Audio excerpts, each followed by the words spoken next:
Hello ladies and gentlemen, and welcome back to part 5 of the Bleach Anime Returns series, where I take a popular YouTuber that has made a Bleach video or a few Bleach videos and bring them onto the channel. For today's guest, we have the GOAT, the man that has made the Bleach Anime Returns part 72, Augie. So that's who you're talking about. I knew it had to do something with that. What's good, everybody? My name's Augie.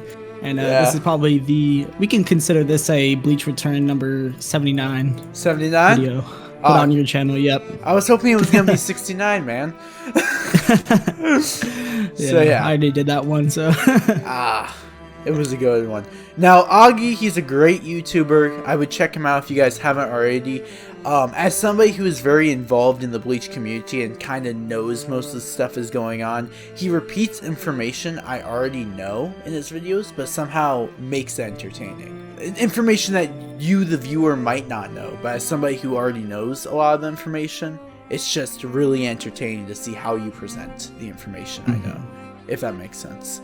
But anyway, yeah, I do try to include some of the different things I hear here and there, and it does do well. So I do enjoy milking this series for sure. There's nothing to hide, you know what I mean? Yeah. But Bleach is a series that I do love and enjoy, and I can't wait for, as ironic as it sounds, the return of the Bleach series anime, more specifically. You know, I just can't wait to see how it will change anime forever. All right, dog. Alright, anyway, without further ado, let's just get into the video. What's your favorite moment in Bleach, in like the 1,000-Year Blood War that you just can't wait to see animated? Yamamoto's Bonkai for sure. I think when I was reading that for the first time, I was showing my friend Bleach Center. He's a pretty well-known Bleach channel that's on pretty much hiatus. I was like live reacting to it in VC with him, or I was like sending him, I think I was sending him moments of me like reading it, and it was just so like, bro, like I was excited, I was thrilled, I was just like, the moment like I showed like the four directions, I just got so hyped. And like especially like with Bleach Bankais, they're very hard to like name, but yeah, man, Yamamoto's Bonkai is definitely probably the most hyped or like anticipated moment for Bleach in terms of the anime, and I don't know how they're gonna execute it, but hopefully it does well, especially with the entire series. I think for the most part it's gonna be executed well. The one version I am afraid of is the Trillion Skeletons. I don't know how they're gonna handle that one, but yeah, Zanka no Taichi is a form I will never forget. And especially with how the battle continues and how it dives deeply into his character. Out of all the captains, who was the GOAT of 1,000-Year Blood War in your opinion? Man, it's such a hard question because I talk to my friends about this quite often. I do have a personal bias to Toshiro because he's my favorite character. But it's so hard, man. Like, I just don't know. Like, that's such a hard question for me to answer. I mean, I would say Toshiro, but I don't think that's the correct answer. But that's probably just my answer, just because I have a bias towards him. Yeah. My thing with Toshiro during 1,000-Year Blood War is I don't think he had as much growth as he's had in past arcs. I think if we're talking personally, then I would say like, or like not personally, but like more so in terms of writing, I think probably Shunsui. Okay, I can definitely see that one. Shunsui's my personal favorite captain of the Gotai 13. Yeah. So yeah, you know, whenever he goes Bonkai, it's quite interesting. For sure. Yeah. What about what did you think about the whole Kenpachi situation? This was another thing when I was like reading it, like on call and stuff. I just, man, like. I didn't it honestly did throw me for a loop. It did throw me for a loop. Kenpachi's whole like it's something that was just like right in front of your face, you know? Yeah. But like it did throw me for a loop, and I'm personally someone who didn't really enjoy Kenpachi that much early on for some odd reason. He's usually the type of character I probably would enjoy a lot more in other series, but specifically for Bleach, I was a lot more directed towards like different characters. But that definitely made me like him a lot more, you know, especially within the 1,000-Year Blood War arc. Yeah, I can totally see that. Like, I'm a fan of Kenpachi, but out of the captains compared to the majority of the Bleach audience, he's not like in my top 10 favorite characters of the series.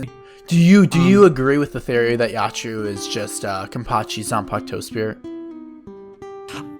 I think for the most part, yeah. I mean, I think that's kind of what Kubo is trying to symbolize, at least within the for his Bonkai and stuff. I think I definitely could lean more towards that. I definitely don't know the full analytical like background behind it, but from what it sounds like, yeah, I do agree with that.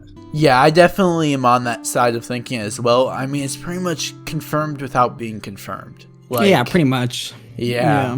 What about that? I can't remember the panel, but it's when you see Asane reading the letter that Unohana left behind, but at the same time you see Yachiru going into Kenpachi's room and seeing how he left the eye patch.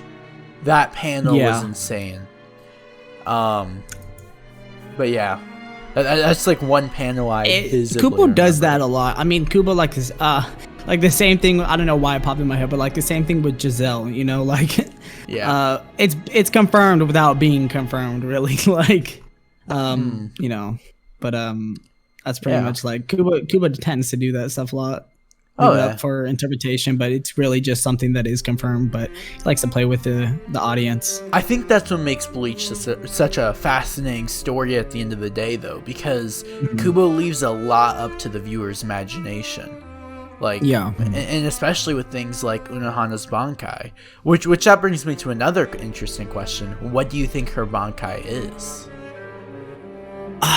Man, Kubo just loves to do that, man. Like, Bonkais are a big question. Like, Aizen specifically, like, I always thought we would see Aizen's. But it's something like, why not? Like, this man is the main antagonist. Like, for the most part, for the first half of the series, he's the main antagonist. Like, it just doesn't make sense to me. Like, same thing, and I was that way too until I found out with Shinji as well. But that's in the, I believe, Can't Fear Your Own World light novel, correct? The start of volume 3/end of volume 2. You hear the last word in volume 2, and I hated this. Was him saying the name of his Bonkai and then the word Bonkai. That's the last line in the second volume. Kubo does that a lot. I think with Bonkai is like, why not? Like, maybe it's just like, maybe he left it up for later, or just like for example, Oda does, like, I don't know if Kubo does it like that or he used to, but like, I know Oda from One Piece, he does the SBSs and he explains stuff more. Kubo does that here and there, but I don't think it's as often as like Oda, obviously, because his series is ongoing. But it'd be nice if he could like answer some more of the, I know he has like the Kubo fan club now, and people tend to ask questions and get stuff here and there. But I think those Bonkai questions are just like too big of an answer. I think like, he likes to leave it up for interpretation. I think he's planning though to expand it in the anime, which brings me to one other Bonkai, Rose. How do you think they're going to adapt Rose's Bonkai? Because Rose literally just flat out tells Mask how to defeat his Bonkai. So do you think it's just going to be the same one-to-one interpretation? Do you think that can be transformed to the anime format? Well, Shika is Kinshara, correct? I think so. Sorry. So what was the main question? How do you think it's gonna be like transferred, adapted? Because he just straight up tells Mask how to deal with it. Do you think the battle is gonna be lengthened and just have Mask figure it out, or do you think they're gonna follow? I think that's more realistic. If it's more lengthed out, I think that'd be. Especially like anime specifically, they like to milk stuff like that. And since Kubo wants to add things here and there, I wouldn't be surprised if he didn't. And honestly, I think the way that Kubo did Rose was dirty, with how Rose just basically said, "Yeah, just break your eardrums and you can survive my Bonkai." Yeah, I mean, it's like he had like a little. I'm trying to picture right now, but he had like the. What is the guy? What is the person in that like runs orchestras and stuff and has like. I forgot what they're called, but like I can't remember. The conductor. Conductor. The conductor. Yeah, he had like the two hands above him, correct? Yeah, and he was conducting the performance, basically. Yeah, I definitely think we'll be lengthened for sure. I definitely want to see more of that, and I would have preferred it if Mask had figured out how to beat the Bonkai himself, rather than Rose just straight up telling him. Because Rose is one of my favorite advisors. But yeah, what is out of the entire like Gotai 13, like 1,000-Year Blood War arc, what do you think was the most disappointing part of 1,000-Year Blood War? See, I definitely obviously think that's towards the latter half, as what most people would say. I think from my personal time reading it specifically was probably Squad Zero, as probably what most people would say. Yeah. That was definitely very disappointing and upset for sure. Because they were really hyped up. Come on, like I think Kubo just wanted to throw us for a loop there, like he always does. You know, like he's like, okay, let's take these really strong characters, these really unstoppable characters that've been hyped up for so very long, and like let's just turn them around and just wipe them out. I mean, which honestly was surprising. It was surprising, but it was definitely an upset. Very disappointing. We got that one small fight between the Wind Stern Rider and the Clothing Squad Zero member, but it just wasn't enough. And yeah, for sure, they're definitely one of the biggest disappointments in Bleach, I can guess. I like a few of them still with what they got, but the fact that I can't remember anybody's name besides Ichibei and Oetsu, and most people can't remember Oetsu, is a sign to show how like unmemorable they are. Okay. For me, my biggest disappointment would probably be the fact that we never saw Ukitake's Bonkai and Aizen's Bonkai, because out of the original Gotai 13, those are the only two members we never saw their Bonkais of. But yeah. Ukitake is a character I was always fairly interested in, and that kind of pissed me off that we didn't get to really see the full side of him. Especially with Aizen as well. Big upset for sure. Yeah, I think with Ukitake, he's a well-written character. He's just a disappointing character. Like, for sure. I can't what is shown of him. Like, I can't find a flaw with his writing. It's just I want more of the man. We know that he's as strong or of the same tier, if not maybe one tier lower than Shinsui, because he's been part of the Gotai 13 for so long. But we never really get to see that power get displayed throughout the series. Sure. But yeah. I mean, I would ask you, like, what would you think about the, like, Burn the Witch, for example? I know it's more about Bleach and, like, future of it, but, like, what do you think specifically, like, do you think in Burn the Witch we would see something more that, like, stuff we've never seen before?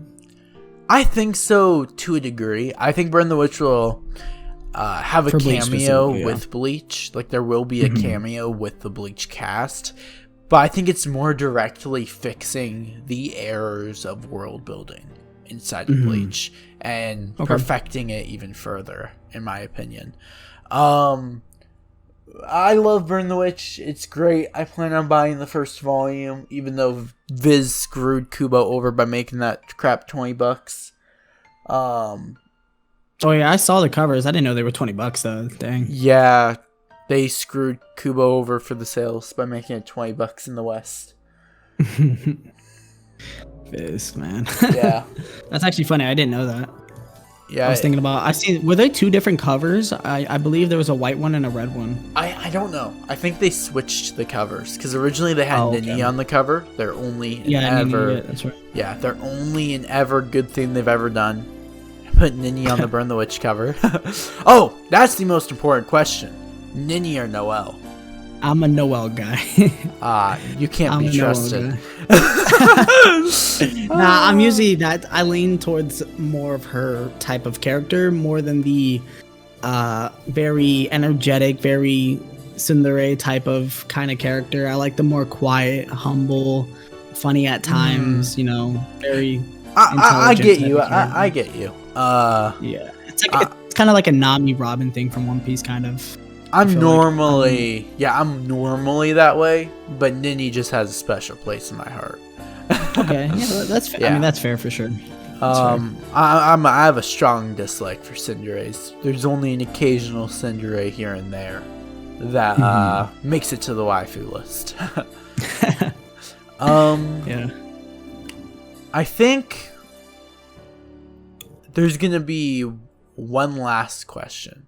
The biggest question. I asked Sin the same question, but no, I got two more questions. The first question is, what do you think after the anime is the future of Bleach? I forgot his son's name. What is it again? Kazui. Kazui Kazuya, Kurosaki. yeah. Do I think there's gonna be something with that? Because I think that's pretty much where, other than Burn the Witch, of course. I think that's Yeah. the only option. Do I think it's gonna be a Naruto Next Generation Boruto type of thing? Not really. I would hope not. Honestly, I'm not too much of a fan of that kind of thing. From Inuyasha and Boruto, for example. I think if Kubo was on the direct writing team, I'd like it, but if he's not, like, you know how Boruto was when it started, how Kishimoto wasn't writing Boruto when it first began, and how Yashahime was even written by the author, she was just making the character designs. Like, I'm not a fan of that. I want the author to be on if Kubo's on it force. And he's dedicated to it and he's healthy and all that kind of stuff, then, you know, by all means, sure. I think it would, if he's not gonna finish up some questions in the light novels or whatever he's gonna do, maybe Burn the Witch is just gonna keep separate. Of course, have some cameos. Then if he wants to do that, sure, go for it. I think it would, depending, it just depends on how he executes it more so. 100%. But if he does it well, I think he does it well, then yeah, for sure. I think it'd be dope. Yeah. What do you think? Because I know we talked about Can't Fear Your Own World briefly. What do you think about Can't Fear Your Own movie? Oh, so I did talk about this in one of my videos. Yeah. I think instead of just having them in the anime, I think a movie, because recently they've done that with Jujutsu Kaisen Volume 0. Yeah. Like they're taking stuff that doesn't necessarily have to do with the main plot, but it does have a lot of relevance. And if they were to do a movie more so, I think that would be, you know, great marketing, great business choice. I think like now that's kind of the move with Demon Slayer as well, but that was canon content. I think that would be a good move, and I think it would do good business wise. So yeah, they could that'd be cool. advertise it right after the end of Thousand Year Blood War. What happens next? It'd be a good way to like transition as well, for sure. Anyway, guys, if you guys enjoyed the video, make sure you guys peep Augie's YouTube channel. He makes tons of different content on all sorts of different things. One Piece, Bleach, he's made Jujutsu Kaisen videos, Demon Slayer, you name it, he's probably made a video on it. And drop a like on the video. Anyway, with all further ado, I will see you guys all in the next Bleach video. Bye-bye. Peace.